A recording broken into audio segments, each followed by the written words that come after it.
सभी को जय मसीह की। परमेश्वर की दया और उसका अनुग्रह हम पर और आप पर भी होती रहे, आमीन। जैसे आप सभी जानते हैं कि बाइबल में एक परमेश्वर का महान जन था जिसका नाम दाऊद था। वह कुछ समय तक प्रभु के साथ चला, बहुत अच्छे से चला, बहुत ईमानदारी से चला। पर वही दास अपने किताब में लिखता है, भजन संहिता 62 के 2 में, हे प्रार्थना के सुनने वाले, सब प्राणी तेरे ही पास आएंगे। दुनिया में जितने भी लोग हैं, ऐसा कोई नहीं जिसकी मृत्यु के बाद परमेश्वर से मुलाकात ना हो। सबको मरने के बाद परमेश्वर के पास जाना है, और जाना है किस लिए? क्योंकि हम वहीं से आए हैं। पर वहाँ जाने के बाद हमारा और आपका प्रभु यीशु मसीह न्याय करेंगे, और जैसा जिसका काम रहेगा उसको वैसा पुरस्कार मिलेगा। मेरे प्रियो, मैं आपको बता दूं कि हम यहाँ के बिल्कुल नहीं हैं। जितने भी प्राणी हैं, ऐसा आप कहीं नहीं कोई कह सकता कि हम अपने मर्जी से आए हैं, या हमें मरना नहीं है, या कोई परमेश्वर नहीं है। ये बिल्कुल गलत है। मैं बता दूं, एक परमेश्वर है। हम अपने मर्जी से बिल्कुल नहीं आए हैं, हमें परमेश्वर भेजा है इस धरती पे। इसीलिए मेरे प्रिय भाई बहनों, मैं आपसे विनती करता हूँ कि आप परमेश्वर को ढूंढो। परमेश्वर है कहाँ, उसकी पीछा करो। अगर मिल जाए तो अब मैं वचन के द्वारा आपको बताऊंगा। देखिए पतरस क्या कहता आगे, प्रेरितों में कहता है 10:35 में, अब मुझे निश्चय हुआ है कि परमेश्वर किसी का पक्षपात नहीं करता, वरन हर एक जाति का व्यक्ति जो उससे डरता और धर्म के काम करता है वह उसे प्रिय है। पतरस कहता है, अब मुझे यकीन हो गया है कि परमेश्वर किसी का पक्षपात नहीं करता, चाहे उसका दास हो, चाहे उसके जन हो, या दुनिया में कोई भी हो। अगर ईमानदारी से चलता है, परमेश्वर का भय मानता है, उसके लिए जैसे धर्म के काम करता है, जैसे मान लो किसी की हेल्प करना, या कोई भूखा है उसे खाना खिलाना, ऐसा ऐसा काम, तो परमेश्वर उसे प्रिय जानता है। परमेश्वर कहता है वो मेरे लिए प्रिय है। मैं ये आपको बता दूं कि पतरस की अनुभव है। कहता है कि जो उससे डरता है और धर्म के काम करता है वह उसे, यानी परमेश्वर को प्रिय है। यशायाह से परमेश्वर कहता है 66 के 23 में, फिर ऐसा होगा कि एक नए चांद से दूसरे चांद के दिन तक और एक विश्राम दिन से दूसरे विश्राम दिन तक समस्त प्राणी मेरे सामने दंडवत करने को आया करेंगे। प्रभु का यही वचन है। यशायाह कहता है कि परमेश्वर कहता है एक चांद से दूसरे चांद तक यदि कुछ भी हो जाए, हर एक व्यक्ति को परमेश्वर के पास जाना है। अगर परमेश्वर दूसरा मान लो ऐसे कि बाइबल में हमें बाइबल बताती है कि परमेश्वर फिर से एक नया यरूशलेम बनाएंगे, ये सब, लेकिन वहाँ जितने भी लोग रहेंगे सब परमेश्वर को ही प्रणाम करेंगे। एक दूसरे से, यहाँ से एक ये चांद से हम लोग वो चांद से जाएंगे, वो चांद पे जाएंगे।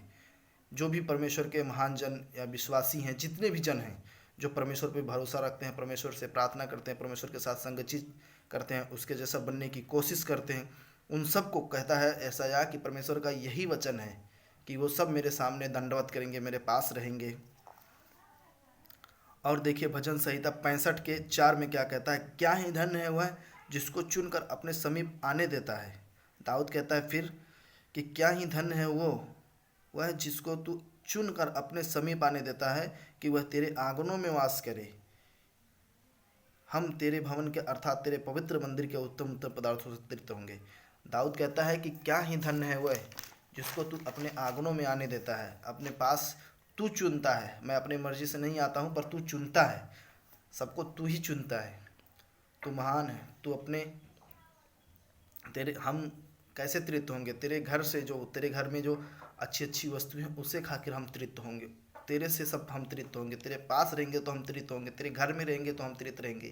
कहता है कितना अच्छा भाग्यशाली, या कुछ भी समझिए खुश नसीब, कि तेरे घर में मतलब हम वास करेंगे। तू चुनता है, हम अपनी मर्जी से नहीं आते हैं, तू चुनता है। दाऊद कहता है परमेश्वर से क्या ही धन्य है वह, या तो खुशनसीब बोल सकते हैं, या भाग्यशाली जिसको तू चुनकर अपने समीप आने देता है। यानी कि आप और मैं अपने मर्जी से प्रभु के पास नहीं गए हैं, उसकी दया हुई है कि हमें और आपको चुनकर अपने पास आने दिया, ताकि हम उसके आंगनों में, या उसके घर साथ वास करें। और तेरे पवित्र मंदिर के यानी घर के उत्तम उत्तम पदार्थों से तृप्त होंगे। सच में मेरे प्रिय भाई बहनों, चाहे कोई माने या ना माने, पर परमेश्वर हमसे और आपसे बहुत ज़्यादा प्रेम करते हैं। उसको हमसे, परमेश्वर को हमसे कुछ नहीं चाहिए, सिर्फ हमारा जीवन चाहिए, जैसा प्रभु यीशु मसीह का जीवन था, पवित्र। आप सोचिए हम उसे क्या दे सकते हैं, जबकि जो कुछ हमारी है और आपका जितना भी सामान है सब कुछ वही दिया है। चाहे आप समझिए फैमिली हो या पैसा हो या घर हो या कोई भी चीज़ हो, सब कुछ परमेश्वर ने ही दिया है। हम उसे क्या दे सकते हैं? पूरी दुनिया का वो मालिक, हम उसे क्या दे सकते हैं? कुछ नहीं दे सकते मेरे प्रिय भाई बहनों। सब कुछ उसी का है, उसी ने सब कुछ बनाया, उसी के जरिए सब कुछ हुआ है, वही हमें देता है। हम अपनी मर्जी से कुछ नहीं पा सकते हैं। वही हमारी मदद करता है, एक दूसरे की हेल्प करता है, तब हम पा सकते हैं। और देखिए क्या कहता है कि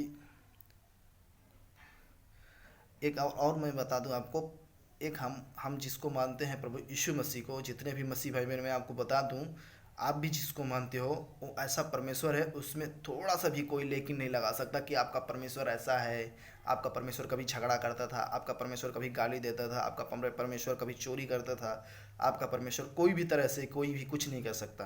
अब ऐसे आदमी का, ऐसे परमेश्वर का, ऐसे बाप का संतान है। आप सोचिए हमारा परमेश्वर कितना महान है। लोग सोचते हैं, मुझसे कई बार लोग क्वेश्चन कर देते हैं, यार आपने तो बार बार धर्म ही बदल देते हैं। बहुत लोग जो अनजान में मिल जाते हैं, कभी उनको कोई पोस्ट में डालता हूँ या कुछ लिखता हूँ तो कहते हैं आप क्रिश्चियन हो गए हो, आप धर्म बदल दिए हो। मैं सच में बताऊँ, मैं धर्म नहीं, मैं सिर्फ जीवन बदला हूँ। मुझे सच्चाई मालूम हो गई है, इसीलिए मैं परमेश्वर का पीछा करता हूँ। क्योंकि देखिए कुछ साल पहले मैं भी अनजान ही था, लेकिन अब मुझे पता चला कि हमारा कोई बाप है, हम कहीं से आए हैं, हम किसी के हैं, हमें कोई खरीद लिया है, हम किसी के हैं। तो इसीलिए मेरे प्यारे भाई बहनों, मैं आपसे विनती करता हूँ कि कोई क्या कहता है, कोई कुछ भी बोले, देखिए दुनिया है कुछ भी बोलती रहेगी, हमें उससे क्या करना है। हमें सिर्फ अपने बाप पे ध्यान देना है। हमारा बाप कैसा चलता था, हमारा बाप कैसा रहता था, हमारा बाप क्या बोलता है। आप वचन पढ़िए, प्रार्थना करिए, उससे बातें करिए, उससे कुछ सीखिए, ना कि और किसी से। अपने अगुओं से सीखिए, अपने परमेश्वर से सीखिए। घर में बैठ के कुछ बाइबल पढ़िए। लोग कुछ भी बोल देते हैं। मुझे भी लोग बहुत टॉर्चर करते हैं कभी कभी कि ये लोग अपने आप को खुदा समझता है, ये लोग भगवान हो गया है। जैसे हम लोग पुरानी रीति रिवाज को नहीं मानते हैं, इसलिए बोलते हैं ये लोग ऐसा कहते हैं, ऐसा ये लोग कहते हैं हम क्रिश्चियन हो गए हैं। ये सब बहुत तरह तरह की बातें बोलते हैं। पर मेरे प्रिय भाई बहनों, मैं आपको बता दूं कि हम ऐसे कोई इधर उधर के नहीं हैं। हम बहुत रॉयल फैमिली से, हमारा बाप बहुत बड़ा है। हमारे बाप के पास पूरी दुनिया, हमारे बाप का पूरा दुनिया है। हमारे बाप के पास बहुत कुछ है देने के लिए। लेकिन मेरा बाप बस इतना ही चाहता है कि तुम दीन और नम्र बनो रहो, ताकि हम धरती वहाँ स्वर्ग में उसके साथ रह सकें। यदि हम झगड़ा भी कर सकते हैं, ऐसा नहीं है, कर सकते हैं, लेकिन हमारे बाप को नाराज़गी होगी, हमारा बाप को दुख होगा।